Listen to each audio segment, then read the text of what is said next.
Ok? Amém. Vamos orar rapidinho? Feche seus olhos. Calma teu coração aí de novo. A gente estava nesse momento tão prazeroso no louvor, dá vontade de não sair, né?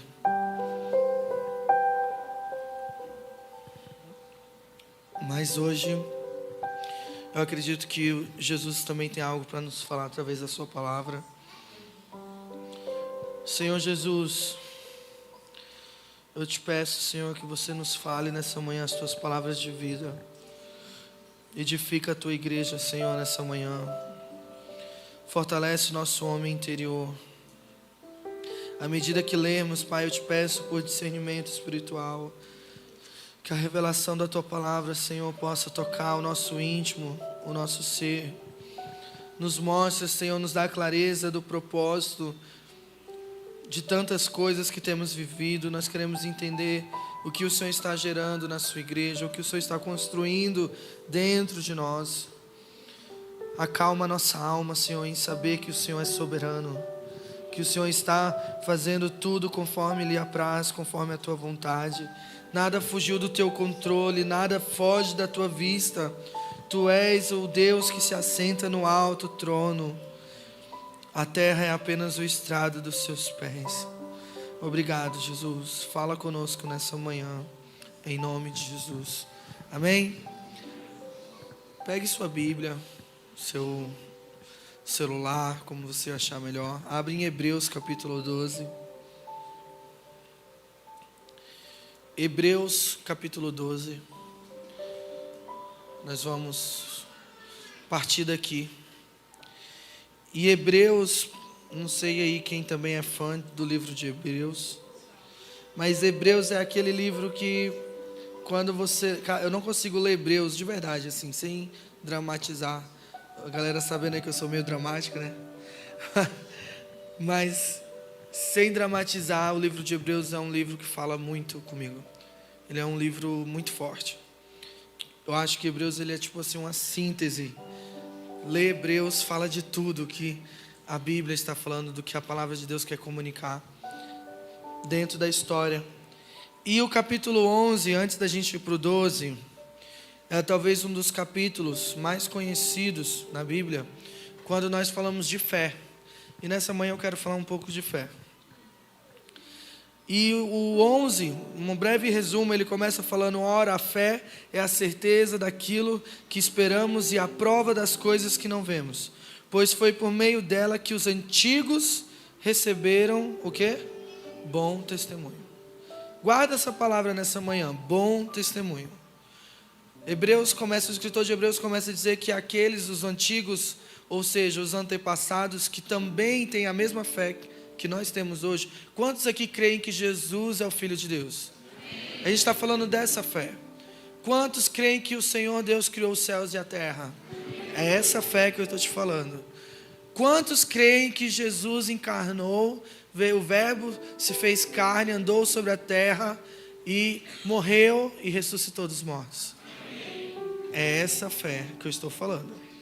E por último, a fé de que mais uma vez, da mesma forma que a gente viu, que os homens viram há 2000 anos atrás, o Filho do Homem subir aos céus, mais uma vez ele voltará para a terra. Isso é o que nos une como igreja, como corpo. Independente da nossa doutrina, das nossas denominações, algo nos conecta. Sabe o que se chama? Cristo Jesus. Nós somos irmãos de uma mesma família, a qual Jesus é o cabeça. Ele é aquele quem lidera, como nós acabamos de cantar, Ele é quem a nossa alma tanto esperou, amém? E Hebreus vem nos falando e nos encorajando sobre perseverança, sobre fé, e ele fala assim: os antigos, eles deram um bom testemunho, e daqui a pouco a gente vai entrar em alguns exemplos desse testemunho, mas eu quero começar lendo pelo 12, a partir do versículo 1. O escritor ele traz em conta todos estes homens, heróis da fé, como Jacó, Isaac, Moisés, Abraão, Abel e tantos outros. Ele termina o livro 11 e ele fala assim: homens dos quais o mundo não foi digno de ter, ou o mundo não era digno de ter. Homens e mulheres que andaram, a gente nem sabe o nome, mas o Senhor sabe a jornada de devoção, de perseverança e de fé que esses homens tiveram. Homens e mulheres que eu e você jamais vamos saber quem passaram pela terra, mas que viveram uma vida na qual as Escrituras dizem que deram o bom testemunho. Amém? Então o livro 12, o capítulo 12, ele começa: portanto, acompanhem comigo aí, portanto, também nós, uma vez que estamos rodeados por tão grande nuvem de testemunhas, livremos-nos de tudo que nos atrapalha e do pecado que nos envolve, e corramos com perseverança a corrida que nos é proposta, tendo os olhos fitos em Jesus, o autor e consumador da nossa fé. Ele, pela alegria que lhe fora proposta, suportou a cruz, desprezando a vergonha, e assentou-se à direita do trono de Deus. Pensem bem naquele que suportou tal oposição dos pecadores contra si mesmo, para que vocês não se cansem nem desanimem. Amém? Eu não sei como você veio para cá nessa manhã, qual foram as expectativas que você colocou, mas eu quero te encorajar a partir desse momento. Você não veio aqui ouvir músicas boas, você não veio aqui conhecer uma banda, você veio aqui ouvir a voz do Pai. Você veio aqui ter um encontro com a palavra de Deus, amém? Quando no versículo 1 ele fala: portanto, uma vez que nós estamos rodeados de tão grande nuvem de testemunhas, ele está querendo dizer eu e você agora. Essa palavra ele está dando para a igreja. E ele fala assim: se nós agora temos uma responsabilidade, existe algo que nos cerca, que ele coloca como nuvem de grandes testemunhas, ou uma nuvem tão imensa que é impossível a gente quantificar quantos bons testemunhos nós temos. Então a gente não pode ignorar aquilo que Deus fez no passado. Uma igreja saudável, escuta o que eu vou te falar, uma igreja saudável, ela anda sempre consciente daquilo que Deus fez no passado, daquilo que Deus está fazendo hoje e daquilo que Deus vai fazer. Nós caminhamos sempre com essa certeza, conscientes dessa realidade. Eu não posso ignorar as promessas que Deus me deu, porque se Ele falou as suas promessas, Ele vai cumprir. Amém? Só que também nós precisamos entender que entre todas as promessas que o Pai nos deu na vida, existe uma promessa maior. Existe uma promessa que sobrepõe todas as outras promessas. Eu quero ter um pouquinho de calma aqui para você entender o que eu estou te falando. Quantos aqui já ouviram a palavra de Deus, ou alguém veio orar por você, ou então um dia você estava lendo as Escrituras, ou através de sonho, eu não sei como Deus te prometeu, mas quantos aqui já ouviram ou foram ministrados, Deus te prometendo fazer algo na sua vida? Levanta a sua mão. Amém? Glória a Deus. Amém por isso. Porque as promessas que Deus nos faz, elas atestam do caráter dEle, da fidelidade dEle. Ele é bom, Ele deseja o nosso bem. A palavra fala: alegra-te do Senhor, seja grato, agrada-te do Senhor, e Ele satisfará os desejos do teu coração. Ele está falando de um estado do coração, que nós somos tão gratos por aquilo que Deus é, que naturalmente nós vamos desejar aquilo que Ele deseja. Não é você pegar o seu desejo humano, carnal, e subjugar a Deus e Ele vai realizar aquilo. Não, o Senhor está falando: você vai estar tão perto de mim, você vai estar tão andando em gratidão comigo, você vai ser tão consciente daquilo que eu fiz por você, que você vai passar a desejar o que eu desejo. Você vai entender que a minha vontade é boa, perfeita e agradável. Está entendendo? Então não é as coisas que eu faço para Deus que faz Ele cumprir as promessas, mas é o quanto eu sou consciente de quem Ele é. E eu me encontro, construo a minha vida num lugar de contentamento, num lugar de gratidão. Só que durante a nossa jornada Deus nos promete. Eu lembro quando eu tinha 10 anos, Uma pessoa veio orar por mim, foi uma da minha primeira experiência com o Senhor. Eu estava no retiro de carnaval. E eu lembro que um homem veio orar por mim. E eu olhava para o rosto dele, eu não reconhecia, assim, parecia estranho. Era um sorriso diferente, um brilho no olhar diferente.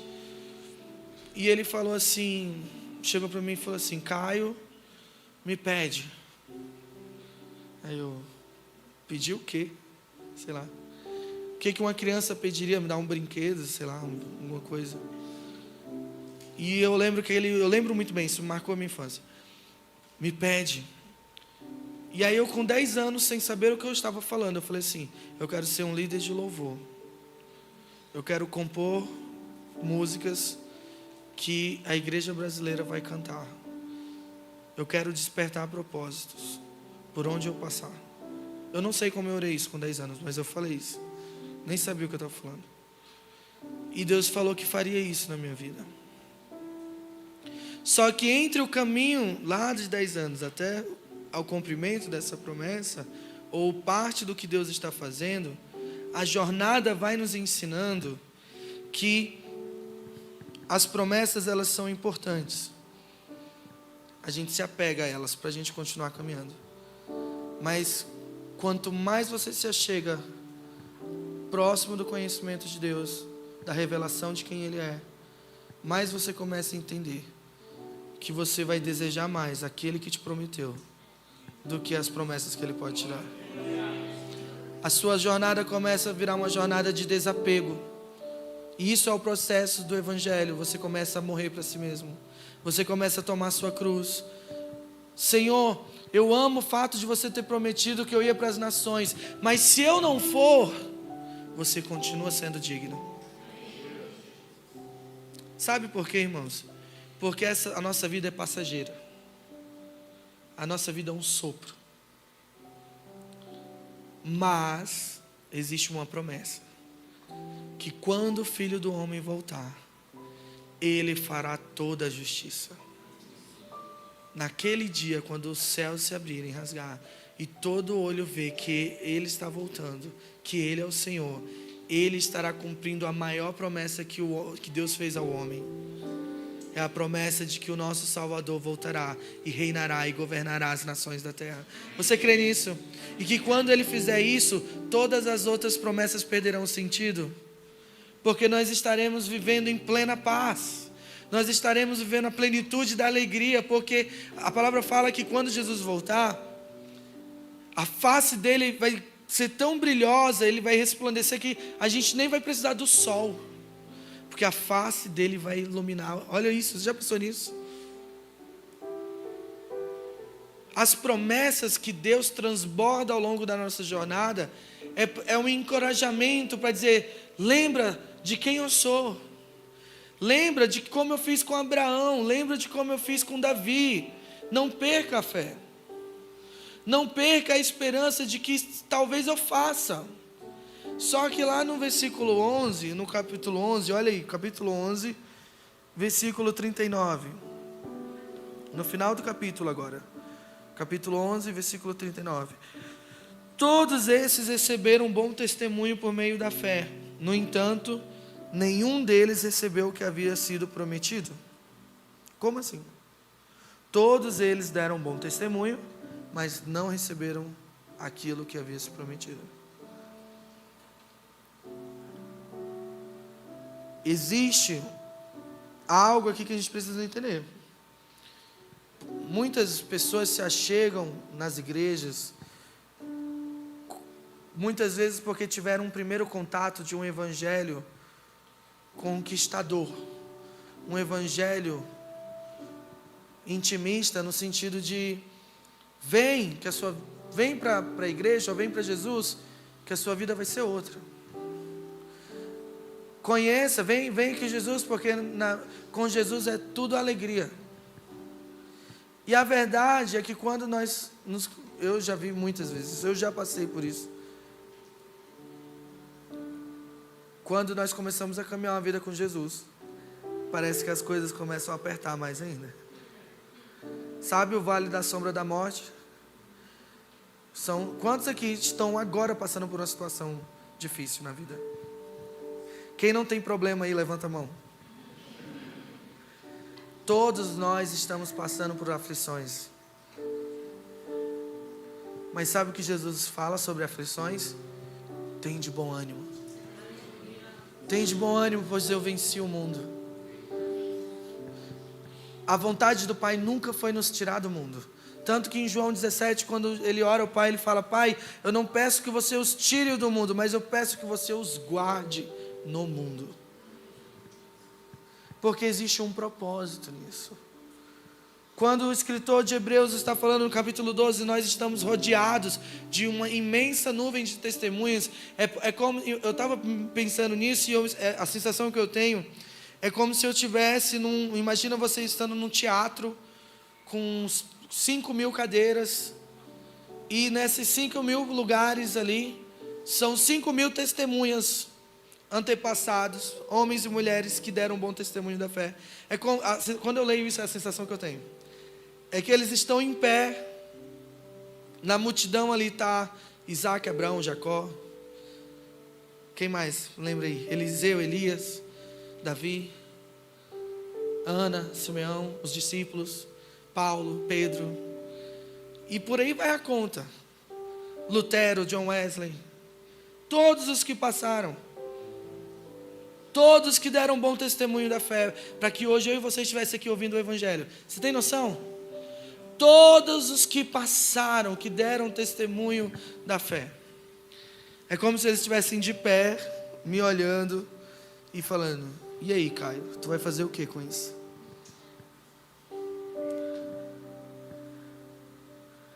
Como eu posso desprezar?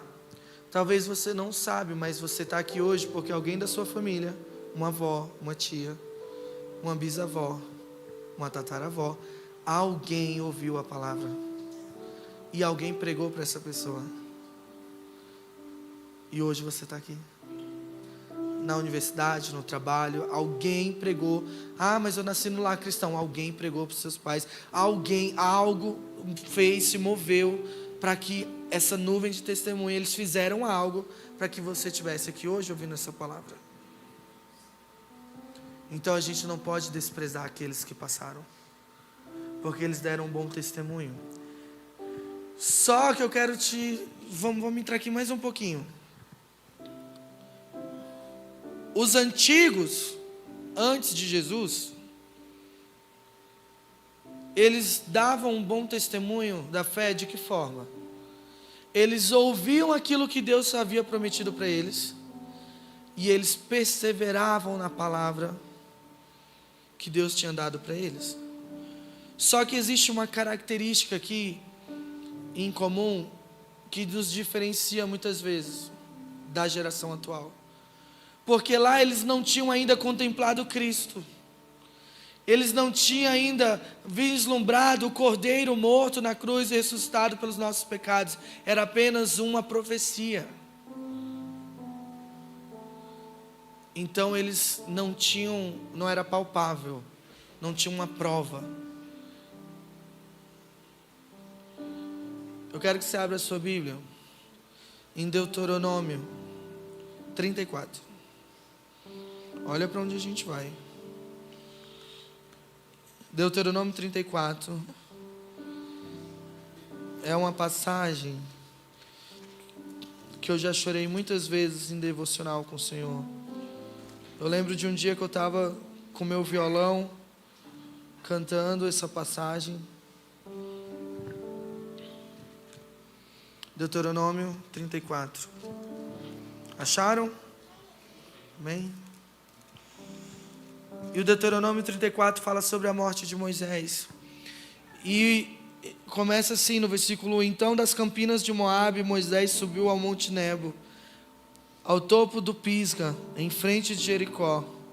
Ali o Senhor lhe mostrou toda a Gileade, Adã, toda a região de Naftali, o território de Efraim, Manassés, toda a terra de Judá, até o mar ocidental. Quem, gente, mostrou a ele? O Senhor, amém? O Neguebe, toda a região que vai do vale de Jericó, a cidade das palmeiras, até Zoar. E o Senhor lhe disse: essa é a terra que eu prometi sob juramento a Abraão, a Isaque e a Jacó. quando lhes disse: eu darei aos seus descendentes.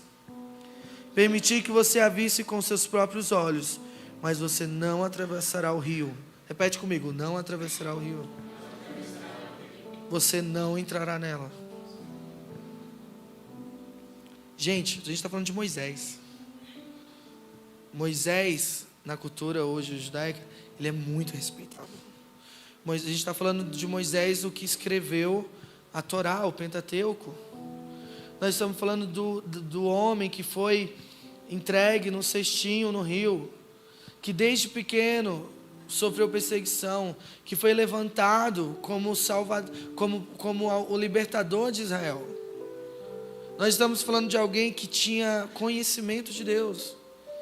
Ele tinha um relacionamento de amizade com Deus. Você lembra dos momentos da história de Moisés, da sarça? Você lembra das pragas? Você lembra do Mar Vermelho? Eu estou falando de um cara que uma nação foi levantado para ir constituir uma nação. Ele era a boca de Deus para o povo. Lá no Monte Sinai, quando eles construíram um bezerro de ouro, lembra desse momento? O povo no deserto, rodando. Com certeza, dentro de Israel, deveria ter outras pessoas que mereciam, talvez não entrar na Terra Prometida. Mas Moisés, por que Moisés não entrou na Terra Prometida?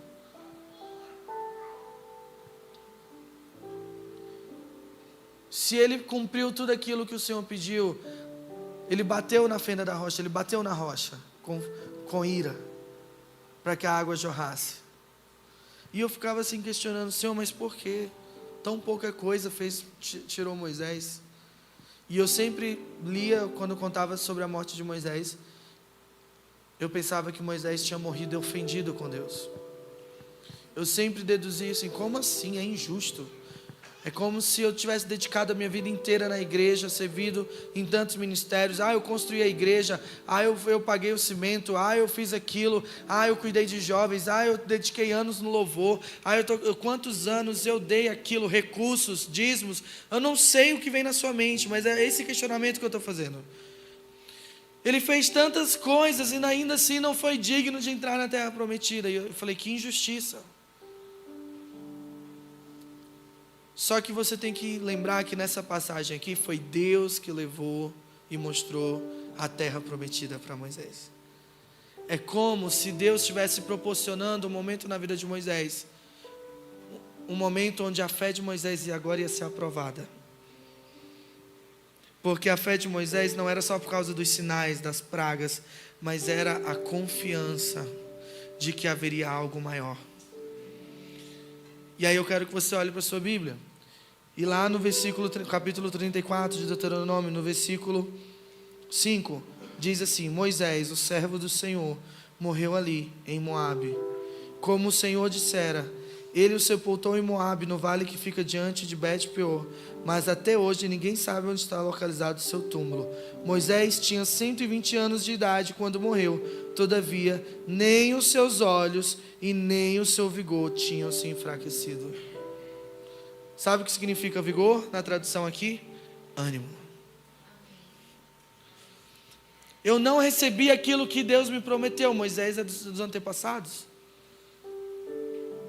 Mas a palavra fala que Moisés morreu vibrante. O rosto dele não tinha decepção. O rosto dele não tinha ofensa contra Deus. Sabe por quê? Vamos voltar para Hebreus? Vamos voltar lá para Hebreus. Volta lá para Hebreus, capítulo 11.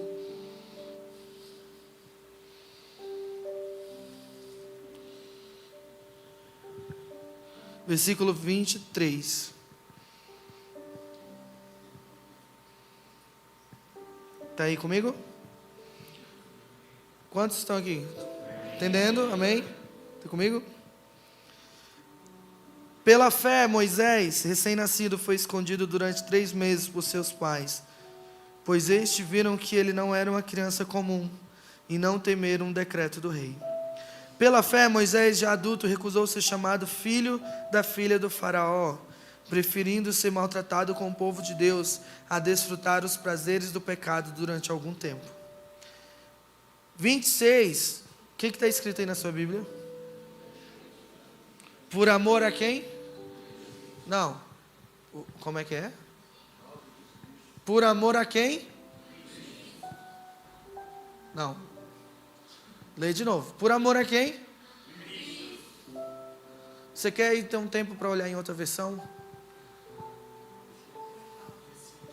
Por amor a quem? O Messias? Moisés? Quantos aqui estão entendendo o que eu estou querendo dizer?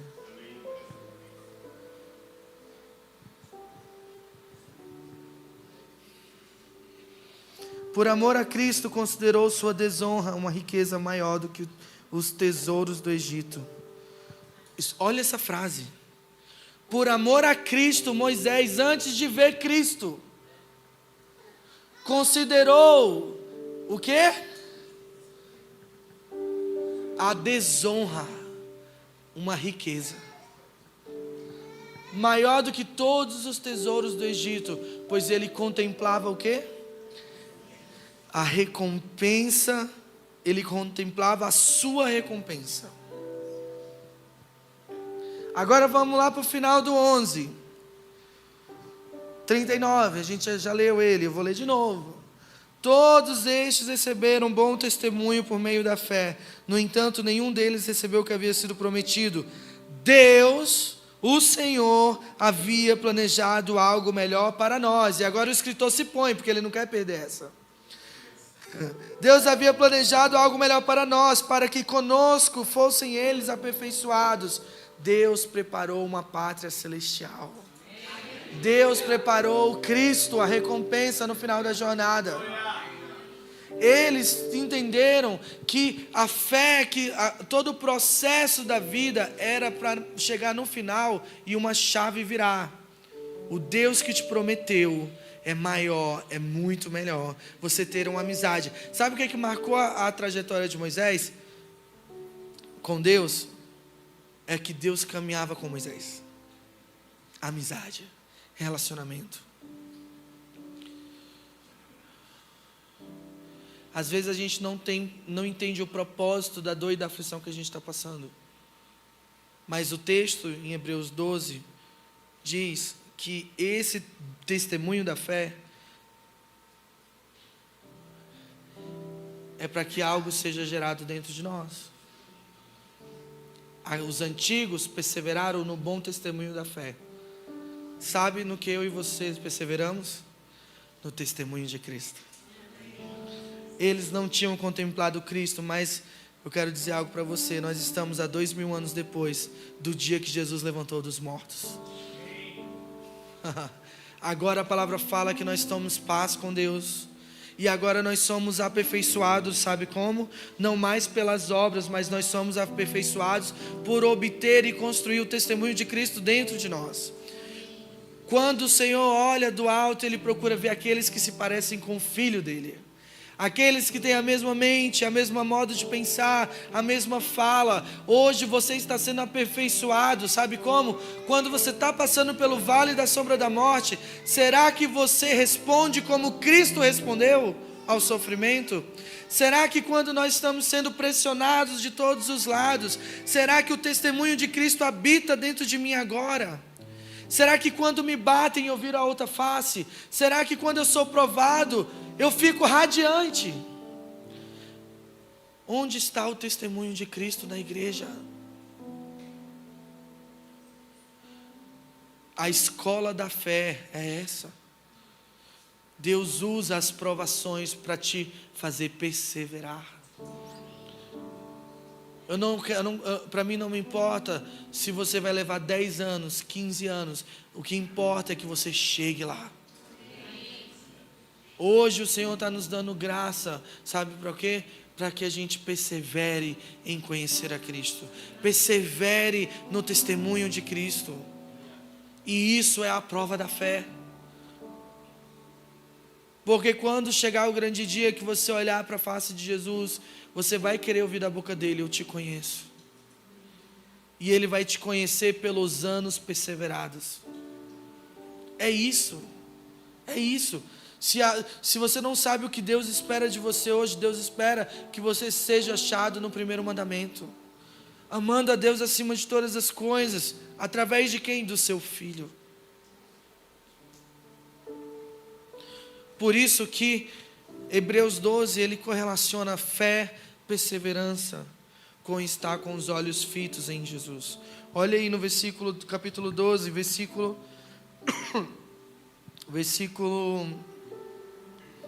2. Tendo os olhos fitos em Jesus, autor e consumador da fé. Quem é o autor e consumador da sua fé, irmão? Se Ele é o autor, Ele é aquele que provoca a fé. Olha aqui para mim. Talvez você veio aqui hoje para você ser provocado. Jesus está abalando a igreja dele. Sabe por quê? Porque Ele ama a igreja dele. Jesus está separando o joio do trigo. Jesus está chacoalhando a árvore. E vão permanecer aqueles que têm o testemunho de Cristo. Então, se você veio hoje aqui, não viva mais a vida para cumprir as suas promessas. O que são as nossas promessas diante da maior promessa de que Jesus irá voltar na terra? Sabe, às vezes eu tenho a sensação de que a gente busca viver a nossa história, o nosso ministério. Já acabou o tempo do ministério do homem, é a hora do ministério de Cristo. É a hora dele vir assumir o que Deus prometeu. Salmos 2 fala: beije um filho, porque eu te darei as nações como herança. Por muito tempo os homens falam assim: eu quero as nações como herança, porque eu sou digno do meu trabalho, eu sou digno de receber a recompensa. A igreja muitas vezes fala isso: me dê-me as nações, o presente de Deus. Deixa eu te falar, a história da vida não é sobre o homem, é sobre o Filho do homem. A história de Deus é sobre um filho, um cordeiro que foi dado e de forma mansa e humilde, ele morreu calado. Então Salmos 2 dizem: beijem o filho, nações da terra, porque ele vai entregar as nações da terra. Deus Pai vai entregar tudo nas mãos de Cristo. Colossenses fala que nele vai convergir todas as coisas. Céus e terra serão convergidos em Cristo Jesus, porque por meio dele tudo foi criado, tudo foi feito por ele e para ele de volta. Entende que eu e você não somos o resultado da história, mas nós somos os privilegiados em participar da história. Não viva a vida para ser realizado. Sabe por quê? Porque a mesma palavra que fala sobre as promessas fala que aquele que quer ganhar deve perder. Escolha perder nessa terra. Escolha levar a sua cruz. Escolha viver um evangelho não da alegria de, sabe? Não. A alegria na Bíblia não é estar feliz em todo o tempo. A alegria é ser achado num estado de contentamento, de ânimo. Salmos 34 fala: aqueles que olham, a gente cantou isso hoje, os que olham para eles estão radiantes, seus rostos jamais demonstrarão frustração. Por quê? Porque nós estamos olhando para Ele. É hora da gente parar, tirar os olhos um pouco das tempestades, das aflições que nos cercam. Experimenta olhar e se interessar pela história do Filho do Homem.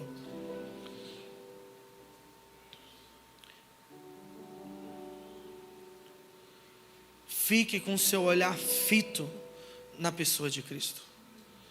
O que Cristo está fazendo agora no Brasil? O que Cristo quer fazer em São Paulo? O que Jesus, que é o cabeça da igreja, deseja para passar a nossa terra, para esse bairro? Essas são as perguntas que você deve estar fazendo. Sabe quem vivia dessa forma? João Batista. Ele não vivia para preparar o caminho para ele, ele vivia para preparar o caminho para aquele que viria.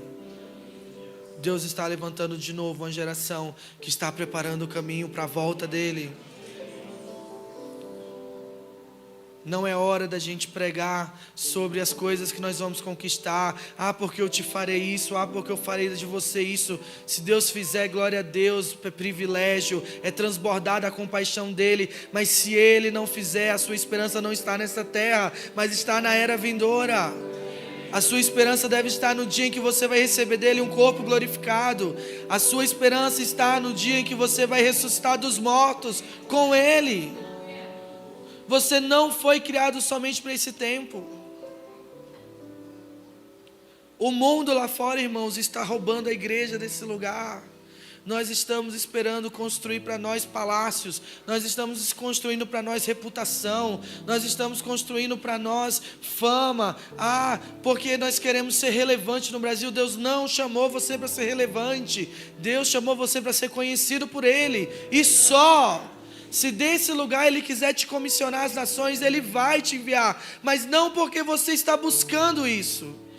Sabe onde deve estar a urgência do nosso coração? Em viver Mateus 6, é o contrário, faz o caminho reverso. Entra no teu quarto, fecha a porta, fala com teu Deus, interage com Jesus, pergunta para o teu amigo: Deus, o que você quer fazer na minha família, na minha casa? E de repente você vai se pegar tão preocupado com os interesses de Cristo. E sabe qual é a promessa de Jesus? Que quando nós cuidamos das coisas de Deus, Deus cuida das coisas, das nossas coisas. Aí o Senhor começa a resolver tudo. E não é só na medida que a gente pede, é transbordante. Quando você vir para uma reunião, quando você vir para um culto, eu queria chamar o time de louvor para vir. Quando você vir para o culto, não vem aqui para receber. Escuta isso que eu estou te falando. Porque a palavra culto significa cultuar. É oferecer. É entregar. Às vezes nós começamos um momento de adoração e a gente espera que algo aconteça. Por quê? Porque a gente está esperando um movimento de cima para baixo. Mas se você entende o Deus que você está conhecendo durante a semana, o testemunho de Jesus está te acompanhando no teu trabalho. Será que você tem sido manso e humilde quando você está lavando a louça? Quando você está dentro do carro, no trânsito? Eu estou falando da vida real. Se você tem cultivado o testemunho de Cristo durante a semana, quando você entrar num ambiente como esse, você vai ser o primeiro a levantar as mãos. Você vai ser o primeiro a se ajoelhar. Você vai ser o primeiro a se quebrantar e chorar na presença de Deus. Você vai dar uma resposta de adoração. Por quê? Porque você conhece o Deus que você está louvando. Você está interagindo com a pessoa de Jesus. Sabe o que é isso? É o bom testemunho. Persevere em Cristo. Tiago, Romanos fala que a perseverança produz, sabe o que em nós? Caráter aprovado. Quantos aqui desejam ter um caráter aprovado? Sabe o que é o caráter aprovado? É você se expor diante de Deus e Deus olhar para você e falar assim: eu me agrado, é bom, eu desejo. Só que sem nós, por nós não conseguimos produzir caráter aprovado. Eu posso perseverar anos e anos fazendo algo, mas se eu não tiver o entendimento, sabe por quê? Eu vou encerrar agora falando de Abraão.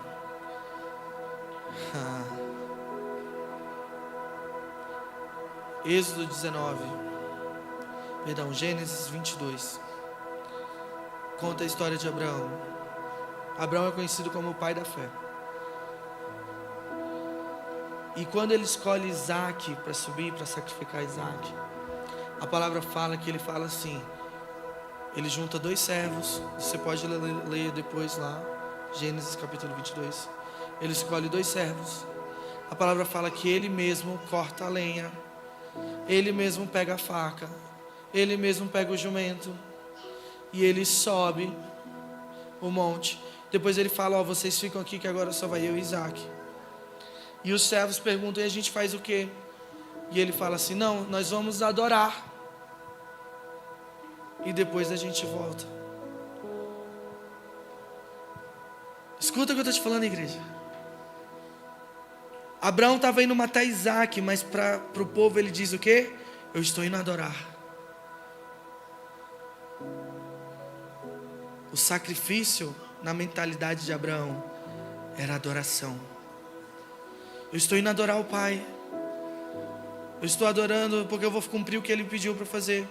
Só que em Hebreus também fala que a fé de Abraão era tão grande que ele concebeu uma revelação de Deus, que foi a primeira vez que isso surge na Bíblia. Abraão cria que Deus era capaz de ressuscitar Isaac dos mortos. Quem ensinou Abraão sobre ressurreição? Mas a fé dele era tamanha na realidade de quem Deus é. Só que ele precisava de um sacrifício. A fé precisava de um sacrifício. Vem comigo aqui, não se perde nesse raciocínio. E Isaac começa a subir, eles estão se preparando. Abraão vai matar Isaac. Abraão amarra ele, monta o altar, pega a faca. E aí, como se faltasse minutos até a hora de Abraão matar Isaac.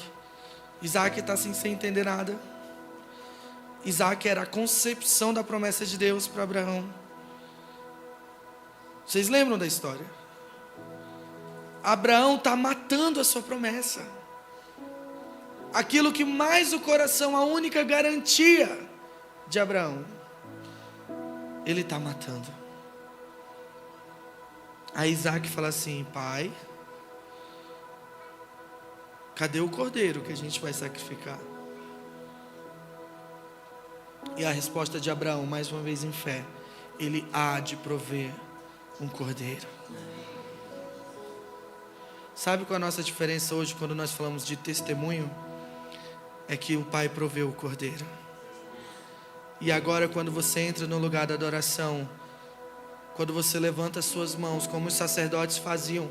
Esses dias eu vi uma explicação sobre isso e eu achei fantástico. Porque os sacerdotes, quando eles sacrificavam o animal, eles levantavam o animal para cima. E quando eles levantavam o animal para cima, o sangue descia e cobria todo o corpo deles. Então, ficou na história, a tradição litúrgica da adoração, dentro do contexto eclesiástico, que quando você levanta a mão, é um sinal de sacrifício ao Senhor. Porque é a mão daqueles que estão lavados com o sangue do Cordeiro. Nós levantamos as mãos a Ele, porque hoje nós temos livre acesso, porque o Cordeiro de Deus nos purificou de todo pecado. Então naquele momento hoje eu e você damos o bom testemunho do que? De Cristo. Porque Ele morreu para os nossos pecados, para que hoje eu e você fôssemos aperfeiçoados. Você está entendendo? Hoje a fé que está crescendo no seu coração, nós não produzimos, mas o sangue de Cristo. Cristo dentro de você está gerando esse testemunho. Ou seja, nós não estamos sozinhos. Fique de pé no seu lugar. Eu quero te encorajar hoje como igreja em São Paulo. Você não está sozinho. O sangue de Cristo é suficiente para te aperfeiçoar diante do Pai. As aflições que você está passando, as dores, a Bíblia fala que são leves e momentâneas, pois elas estão produzindo um peso de glória eterno dentro de você. Nós viemos aqui hoje para declarar a palavra de Deus. E sim, há propósito na dor, há propósito no sofrimento. O Senhor está nos aperfeiçoando. O Senhor está nos tornando semelhante como filho dele. Porque o Senhor tem pressa. Escute isso: o Senhor tem pressa com a sua vida. O Senhor tem pressa de olhar do trono dele e enxergar Cristo em você. O Senhor está mais preocupado e obstinado em construir o caráter do Filho dele do que responder às orações que você tem feito. Sabe por quê? Porque Ele fala: buscar em primeiro o reino dos céus e a sua justiça, e todas as outras coisas, essas coisas vos serão acrescentadas. Não se preocupe com aquilo que você vai vestir. Não se preocupe com aquilo que você vai beber. Não se preocupe com o trabalho. Não se preocupe com títulos. Não se preocupe, porque Ele é o Pai. Ele está cuidando de tudo. O Sermão do Monte continua e ele diz assim: olha para as aves nos céus, elas não ajuntam. Olhem para os lírios dos vales, quem veste eles de beleza. Quantos filhos e filhas de Deus nós temos aqui? O Senhor está cuidando da tua casa, o Senhor está cuidando da tua vida, mas existe uma urgência no coração de Deus, que é tornar você como filho dele. Então, se nem o filho dele ele poupou da cruz, será que ele não vai nos poupar também?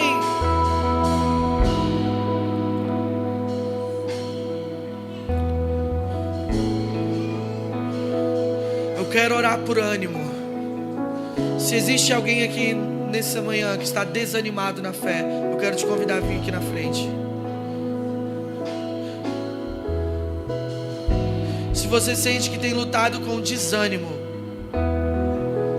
nós vamos ministrar uma canção. E à medida que o Senhor estiver ministrando no seu coração, nós vamos orar. E eu creio que o Senhor vai te dar fôlego de vida, ânimo para continuar perseverando. Perseverando não somente em obras, mas perseverando no Cristo, em conhecer o Filho do Homem, amém? Senhor, nessa manhã nós oramos, nós ministramos a Tua igreja. Senhor, fortaleça o homem interior, renova as forças. Senhor, eu oro por um ânimo inabalável, assim como o salmista orou: ó minha alma, porque te perturbas dentro de mim? Espera no teu Deus.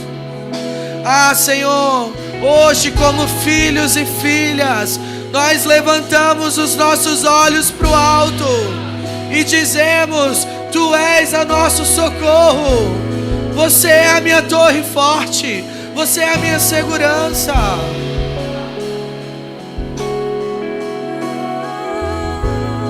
Ah, Jesus.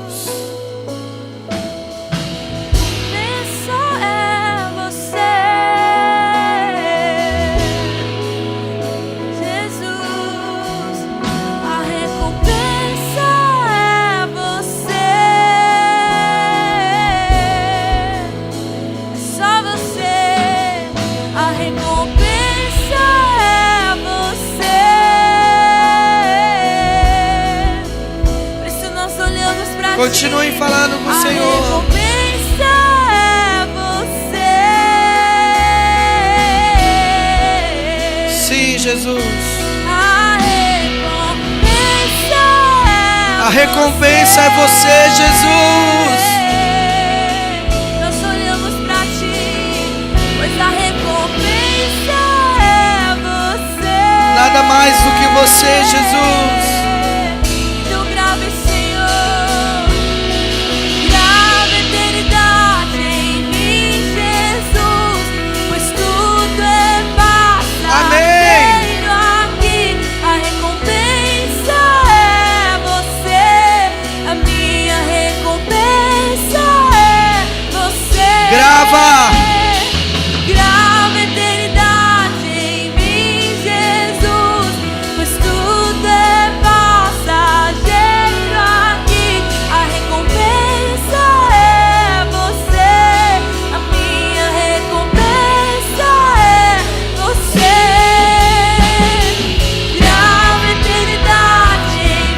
aleluia.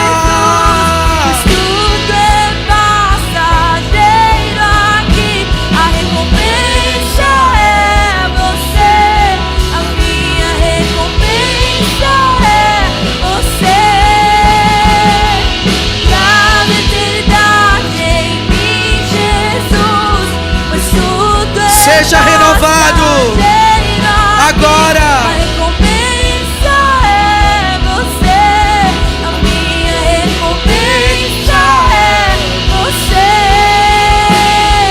Não pelo que vejo, mas pelo que creio, eu fixo os meus olhos no alto e consumador.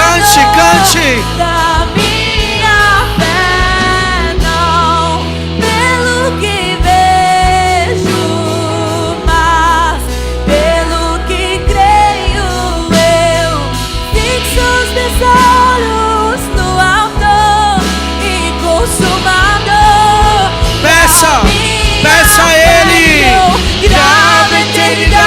em mim, Jesus, pois tudo é passageiro aqui. A recompensa é você, a minha recompensa é você. Grava a eternidade em mim, Jesus, pois tudo é passageiro aqui. A recompensa é você, a minha recompensa é você. Sim. A recompensa é você, a minha recompensa Ele, Cristo, o Cordeiro. A recompensa é você, a minha recompensa é você. A recompensa é você, a minha herança é você. Só você. A minha porção é você. Tudo. Recompensa é você, Jesus. Ele é a nossa recompensa. Ele é o nosso tesouro. Cristo, Ah, Jesus. olhamos pra Cristo. Espírito Santo, repousa sobre nós agora com uma graça. Sopra na nossa alma fôlego, pois aqueles que esperam no Senhor renovam-se as suas forças. Voam mais alto, eles correm e não se fadigam. Eu oro agora, Senhor, pelo fortalecimento de graça, de fé, para ficar de pé, para entender os propósitos de Deus. Continue caminhando, continue caminhando, assim como Salmos 84 diz, de força em força, de força em força. Seja capacitado.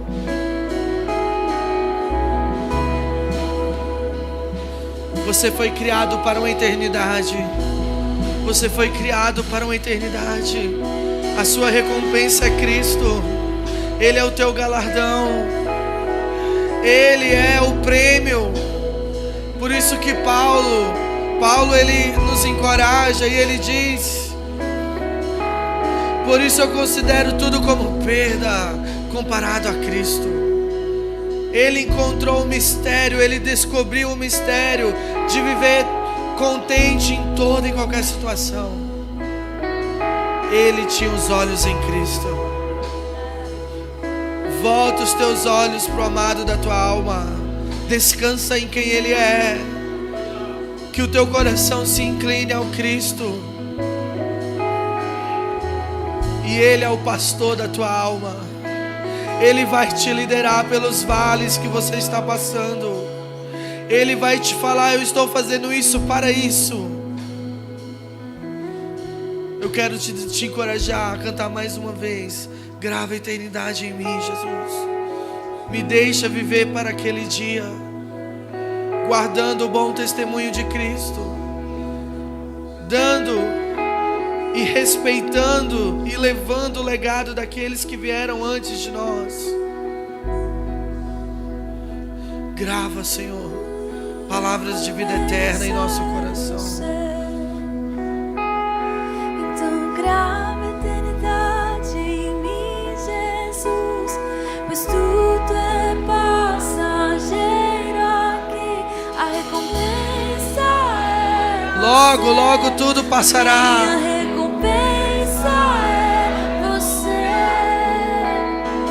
Grava a eternidade em mim, Jesus, pois tudo é passageiro aqui. A recompensa é você, a minha recompensa. Que essa seja a sua decisão amanhã e depois de amanhã, todos os dias. Pois tudo é passageiro aqui. A recompensa é você, a minha recompensa é você. Sim. Grava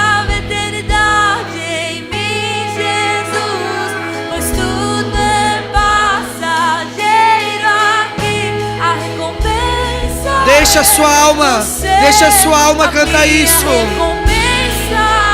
Entenda essas palavras, entenda. Grava, escreve, me marca.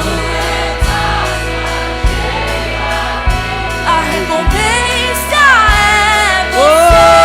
A minha recompensa é Grava. grava a eternidade em mim.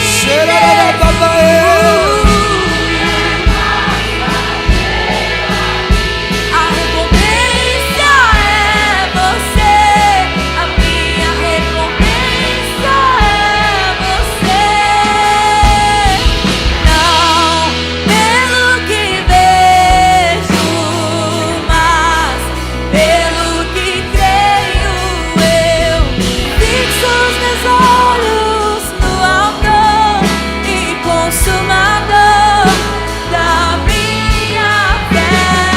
Não pelo que vejo, mas pelo que creio eu. Fixo os meus olhos no autor e consumador da minha fé. Aleluia.